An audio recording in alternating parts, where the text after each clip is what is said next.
कबूतर चुपके से उड़कर जाने जा बैठे किस छत के ऊपर।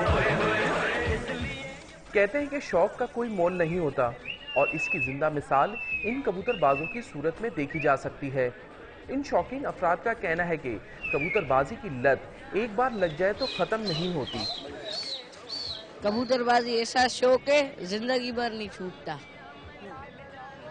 छोड़ते हैं बहुत लोग, वापस पाल देते हैं। जो नवाबों वाला शौक है, सीधी सी बात है। जिसके पास टाइम है, छत है, नोट है, शौक उसका शौक है। घर वाले कुछ नहीं होते, घर वाले तो बस हाय किल रोला धोना। जंगली कबूतर चुपके से उड़कर। बारिश हो या आंधी तूफान, कबूतरबाजी के शौकीन भला कब परवाह करते हैं। शहर खुले या बंद रहे, बस इन्हें कबूतर उड़ाने का मौका मिलता रहे। हमारे तो घर से कबूतर हटे ही नहीं है कभी।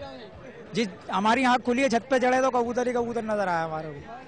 कबूतरबाजी का शौक खानदानी होता है, ये बाप दादा से बच्चों में मुंतकिल होता है और बाज़ घरानों ने तो कबूतरों की तिजारत के जरिए इस शौक को अपना रोजगार बना रखा है। कबूतरबाजी का शौक हजारों साल पुराना है। कबूतर पालने वाले लोगों का कहना है कि ये शौक नशे से ज्यादा खतरनाक है जो मरने के बाद ही खत्म होता है। कैमरामैन अली अहमद जान के साथ इमरान खान, डॉन न्यूज़, कराची।